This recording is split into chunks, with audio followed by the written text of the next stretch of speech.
തമിഴ്നാട് ഐവത്തുകുടി എന്ന കുഗ്രാമത്തിൽ സൈന്യത്തിൽ നിന്ന് വിരമിച്ച മുഴുകുടിയനും കള്ളനുമായി തീർന്ന ഒരച്ഛൻ്റെ വഴിയെ പോയ ബാലൻ. ചെറിയ ചെറിയ മോഷണങ്ങളിൽ തുടക്കം. പോകെ പോകെ വലിയൊരു ഗ്യാങ്ങിന്റെ ഭാഗമായി കൊള്ളയും കഞ്ചാവ് കടത്തിലുമൊക്കെയായി 20 വയസ്സായപ്പോഴേക്കും മുംബൈയിലെ പൻവേൽ ഗ്യാങ്ങിൽ എത്തപ്പെട്ടു. അവന്റെ നേതൃത്വത്തിൽ വലിയൊരു ഭിക്ഷാടന മോഷണ സംഘം തന്നെ രൂപപ്പെട്ടു. മുംബൈ മുതൽ കേരളം വരെ നീണ്ടുകിടക്കുന്ന റെയിൽവേ കേന്ദ്രീകരിച്ച് കവർച്ച, ലഹരി, മദ്യം, സ്ത്രീകൾ, അങ്ങനെ അവന്റെ ജീവിതം ആസ്വദിച്ചുകൊണ്ടിരുന്നു. യാചക രൂപത്തിൽ അമ്മയെ തേടി നടക്കുന്ന ഒറ്റക്കയ്യനായ അവനോട് ആർക്കും ദയ തോന്നിയിരുന്നു. 2011 ഫെബ്രുവരി 1 എറണാകുളം ഷൊർണൂർ എക്സ്പ്രസിൽ നിന്നും ഒരു 23-കാരിയെ തള്ളിയിട്ട് റെയിൽവേ ട്രാക്കിലിട്ട് പീഡിപ്പിച്ചു. പ്രതിരോധിക്കാൻ ശ്രമിച്ച ആ പെൺകുട്ടിയെ കല്ലെടുത്തിടിച്ച് ആ മനുഷ്യമൃഗം അതിക്രൂരമായി ഉപദ്രവിച്ചു. ഫെബ്രുവരി 6 ആ സാധു പെൺകുട്ടി ആ നരാധമന്റെ ക്രൂരതയ്ക്കിരയായി മരണപ്പെട്ടു. പിന്നീട് പോലീസ് പിടിയിലായ അവൻ വാർത്തകളിൽ ഇടം പിടിക്കുന്നത് ഗോവിന്ദച്ചാമി എന്ന പേരിലാണ്. ദയ അർഹിക്കാത്ത ആ കൊടും കുറ്റവാളിക്ക് 2011 ഒക്ടോബർ 31 തൃശൂർ അതിവേഗ കോടതി വധശിക്ഷയ്ക്ക് വിധിച്ചു. 2014 ജൂൺ 9 വധശിക്ഷ പുനഃപരിശോധിക്കണമെന്നാവശ്യപ്പെട്ട് ഗോവിന്ദച്ചാമി സുപ്രീം കോടതിയിൽ ഹർജി നൽകി. മാനസിക അസ്വാസ്ഥ്യമുള്ള യാചകനായ ഗോവിന്ദച്ചാമിക്ക് വേണ്ടി അന്തരിച്ച പ്രസിദ്ധ ക്രിമിനൽ അഭിഭാഷകനായ അഡ്വക്കേറ്റ് ആളൂർ മുന്നിട്ടിറങ്ങിയതും അതിനുവേണ്ട സാമ്പത്തികം ഏർപ്പാടാക്കുന്നതിന് ഒരു വലിയ ലോബി പ്രവർത്തിച്ചതും കേരളത്തെ ഞെട്ടിച്ചു കളഞ്ഞിരുന്നു. ആ ദുരൂഹതകൾക്കിടയിൽ വേണ്ടത്ര തെളിവില്ലാത്തതിനാൽ വധശിക്ഷ റദ്ദാക്കിക്കൊണ്ട് സുപ്രീം കോടതി പുറപ്പെടുവിച്ച വിധി ഏവരെയും അമ്പരപ്പിച്ചു. വർഷങ്ങളായി കണ്ണൂർ സെൻട്രൽ ജയിലിലായിരുന്ന ആ കുറ്റവാളി പലതവണ ആക്രമണ സ്വഭാവം കാണിച്ചും തനിക്ക് ബിരിയാണി വേണമെന്നാവശ്യപ്പെട്ടും വാർത്തകളിൽ ഇടം പിടിച്ചിരുന്നു. ജയിലിലെ ഭക്ഷണം തിന്നുകൊഴുത്തു സുമുഖനായ അവന്റെ സുഖവാസം ആരെയും അസ്വസ്ഥരാക്കിയിരുന്നു. മാസങ്ങൾക്ക് മുമ്പ് കണ്ണൂർ സെൻട്രൽ ജയിലിൽ നിന്നും ഗോവിന്ദച്ചാമി ജയിൽ ചാടാനായി പദ്ധതിയിടുന്നു. പദ്ധതിയുടെ ആദ്യ ഭാഗമായി ജയിൽ വാർഡന്മാരുടെ നേരിട്ട് നോട്ടമെത്തുന്ന ഡി ബ്ലോക്കിൽ നിന്നും കുറച്ചുകൂടി ഉള്ളിലായുള്ള ബി ബ്ലോക്കിലേക്ക് തന്നെ മാറ്റണമെന്ന് അപേക്ഷിക്കുന്നു. ശരീരവണ്ണം കുറയ്ക്കാൻ അരി ആഹാരം പാടെ ഉപേക്ഷിച്ച് ചപ്പാത്തി കഴിച്ചു തുടങ്ങുന്നു. കൂടെ ഷേവിംഗ് അലർജിയാണെന്ന് പറഞ്ഞ് താടി നീട്ടി വളർത്താനും തുടങ്ങിയിരുന്നു. പുറത്തുള്ള വാർഡന്മാർ കൂടുതൽ സമയവും ഫോണിൽ നോക്കിയിരിക്കുന്ന ശ്രദ്ധയിൽപ്പെട്ടപ്പോൾ അവരെ പരീക്ഷിക്കാനായി പ്ലേറ്റും ഗ്ലാസും സെല്ലിന് പുറത്തേക്ക് വലിച്ചെറിഞ്ഞ് ഒരു കാര്യം മനസ്സിലാക്കി: ഒരുത്തനും ഒന്നും ശ്രദ്ധിക്കാൻ പോകുന്നില്ല.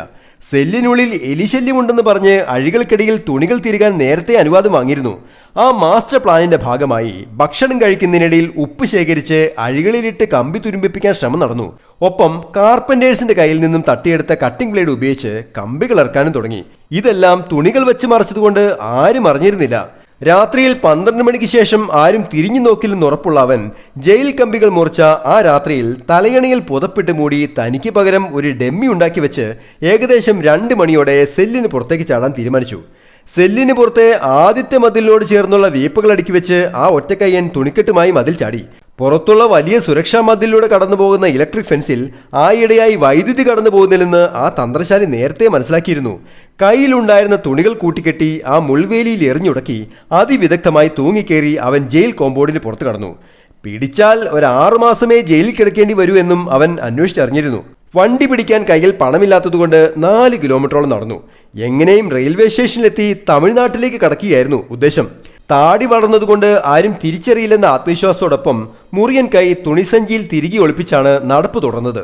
ഏകദേശം 5 മണിയോടെ മാത്രമാണ് ജയിൽ ചാട്ടത്തെപ്പറ്റി ജയിൽ അധികൃതർ അറിയുന്നത്.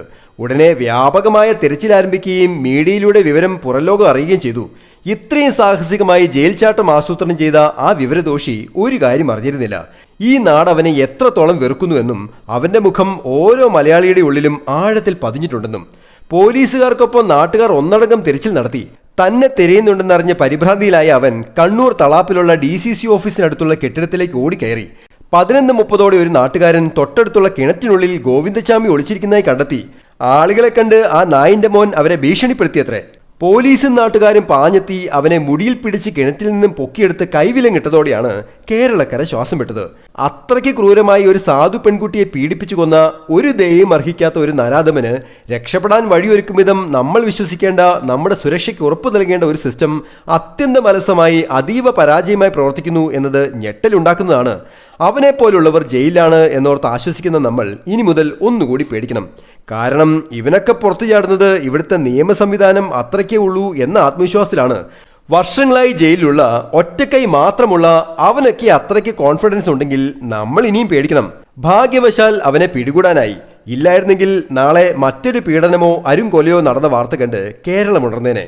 സമാന സംഭവങ്ങൾ നടക്കാതിരിക്കട്ടെ. Happy drawing, Saneesh Divakaran.